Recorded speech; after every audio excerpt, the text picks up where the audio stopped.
सूरज एक ऐसा तारा जिसके बिना जिंदगी की कल्पना भी नहीं की जा सकती। लेकिन क्या आप जानते हैं, सूरज के बारे में हम जितना जानते हैं उससे कई ज़्यादा अनजान भी हैं। और इसी रहस्य को सुलझाने के लिए इसरो ने भेजा है आदित्य L1 मिशन। जी हाँ दोस्तों, आदित्य L1 भारत का पहला सोलर मिशन है जो सूरज की गहराई से अध्ययन करेगा। ये मिशन 2 सितंबर 2023 को लॉन्च हुआ था श्रीहरिकोटा से PSLV C57 रॉकेट के थ्रू। इस मिशन का नाम जो है आदित्य रखा गया, संस्कृत से लिया गया है जिसका अर्थ है सूर्य, और L1 का मतलब है लैग्रेंज पॉइंट 1, एक ऐसी जगह जहां स्पेसक्राफ्ट सूरज और पृथ्वी दोनों को बैलेंस में देख सकते हैं बिना ज़्यादा फ्यूल खर्च किए। स्पेस में कुछ स्पेशल जगह होती हैं जिसे हम कहते हैं लैग्रेंज पॉइंट, जहां दो कैलेस्ट्रायल बॉडी की ग्रेविटी फोर्सेस बैलेंस हो जाती हैं। L1 पॉइंट सूरज और पृथ्वी के बीच 1.5 मिलियन किलोमीटर दूर है। यहाँ स्पेसक्राफ्ट को स्पेशल पोजीशन मिलती है जहाँ से वो सूरज के बिना किसी रुकावट के ऑब्जर्वेशन में कर सकते हैं। आदित्य L1 का मेन एम है सूरज के आउटर लेयर जैसे कि क्रोमोस्फीयर और कोरोना का अध्ययन करना। ये स्टडी हमें कराएगा सोलर फ्लेयर्स के बारे में बताएगा, कोरोनल मास इजेक्शंस के बारे में हमें बताएगा, सन के मैग्नेटिक फील्ड के पैटर्न को बताएगा, और सोलर विंड और उनका पृथ्वी पर इम्पैक्ट क्या रहेगा वो हमें बताएगा।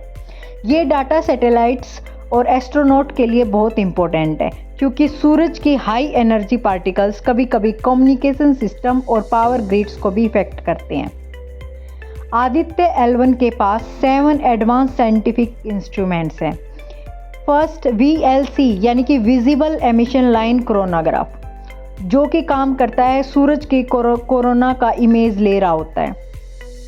सेकंड है SUIT यानी कि solar ultraviolet imaging telescope, वो अल्ट्रा वायलेट रेंज में सूरज की इमेजिंग करता है।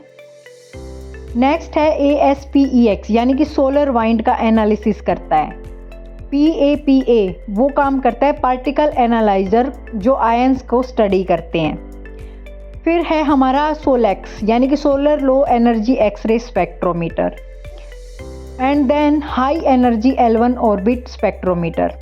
ये सारे के सारे इंस्ट्रूमेंट मिलकर एक कंप्लीट पिक्चर देंगे सूरज के बिहेवियर की, उसके एक्सप्लोजन पैटर्न की और उसके इम्पैक्ट की हमारी अर्थ सिस्टम पर।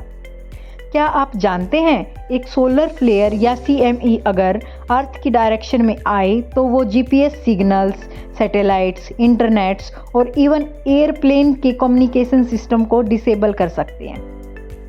आदित्य L1 से मिलने वाले डाटा से हम फ्यूचर में इन सोलर स्टॉर्म्स का प्रेडिक्शन कर पाएंगे और उनसे होने वाले डैमेज से भी बचाव कर पाएंगे। ये मिशन भारत को एक स्पेस वेदर फोरकास्ट बनाने की तरफ एक उनका बहुत बड़ा कदम है, क्योंकि दोस्तों इसरो ने चंद्रयान 3 के बाद आदित्य L1 ने दिखाया कि इसरो अब सिर्फ मून तक नहीं, सूरज तक भी नज़र रख रहा है। पहले केवल नासा और ESA जैसे स्पेस एजेंसीज के पास ही सोलर मिशन थे, जैसे परकर सोलर प्रोब या SOHO, लेकिन अब भारत भी उन्हीं के लिए गेज में खड़ा है, और वो भी अपने लिमिटेड बजट में और अपनी टेक्नोलॉजी से। आदित्य L1 सिर्फ एक मिशन नहीं है, ये एक डोरवे है जिसे हम अपने सूर्य को समझने वाले हैं। फ्यूचर में भारत और भी एडवांस मिशन पर प्लान कर रहा है, जैसे कि Aditya L2, Mangalyaan 2, Venus mission और space based solar power station तक। इस मिशन के डाटा से ना सिर्फ भारत बल्कि पूरी दुनिया को बेनिफिट मिलेगा। सूरज जिसे हम हर दिन देखते हैं, जिसे पूजते हैं, उसके अंदर क्या छुपा है ये जानना साइंस का सबसे पुराना जुनून रहा है। आदित्य L1 भारत का सूर्य पुत्र इस जुनून को आगे बढ़ाता है। आज हम सिर्फ रोशनी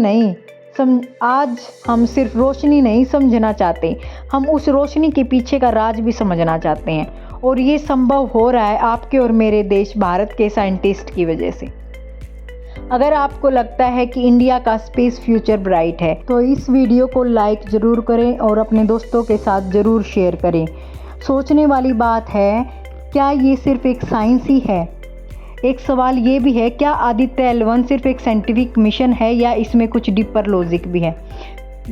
दुनिया के पावरफुल देश जैसे यूएस, चाइना, रसिया सब स्पेस रेस में थे। इंडिया ने उनसे अलग सोचा है, सूर्य के पास गए। क्या ये किसी स्ट्रेटजिक इंटेलिजेंस का सिग्नल नहीं है?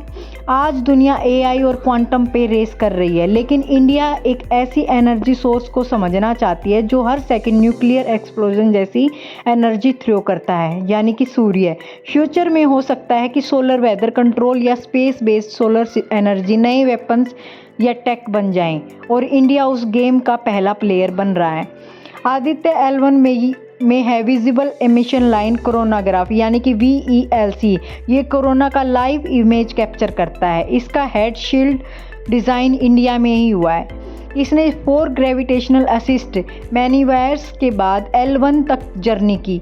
ये एक मैथमेटिकली ब्रिलियंट ट्रैवल प्लान था। मिशन को कंप्लीट होने में लगेगा approx 5 years. Long term data analysis, ये एक लो बजट और हाई इम्पैक्ट मॉडल भी है जिसे नासा तक एडमायर करते हैं। सूर्य को हम पूजा के रूप में देखते आए हैं, लेकिन आज हम उसे साइंस का टेलीस्कोप से भी देख रहे हैं। इंडिया अब सिर्फ पूजा ही नहीं कर रहा, उसको समझ भी रहा है। और आज जब दुनिया फ्यूचर की रोशनी ढूंढ रही है, इंडिया ने डिसाइड कर ही लिया है कि रोशनी का सोर्स पहले समझो, बाकी सब कुछ तो बाद में है। ये है आदित्य L1, सूर्य को समझने की भारत की सबसे बड़ी कोशिश। तुम क्या सोच रहे हो? क्या सूरज का राज हमने नई एनर्जी या डेंजर तक ले जा सकता है? कमेंट करो, और अगर नॉलेज की रोशनी पसंद आई हो तो लाइक करो और सब्सक्राइब करना ना भूलना। तो दोस्तों, अगर आपको लगता है कि आदित्य L1 मिशन से रिलेटेड क्वेश्चंस फ्यूचर के एग्ज़ाम में ज़रूर आएंगे, तो डिस्क्रिप्शन में दिए गए PDF को डाउनलोड करना मत भूलना। मैंने स्पेशली स्टूडेंट्स के लिए बनाई है, और अगर आप भी चाहते हो कि दूसरे स्टूडेंट्स भी इस नॉलेज का फ़ायदा उठाएं, तो इस वीडियो को एक बार व्हाट्सएप ग्रुप में ज़रूर शेयर करो। चैनल पे नए हो तो सब्सक्राइब करो, क्योंकि ऐसे ही करंट GK और साइंस अपडेट्स यहीं मिलेंगे, सिंप्लीफाइड और इम्पैक्टफुल वे में। Thank you.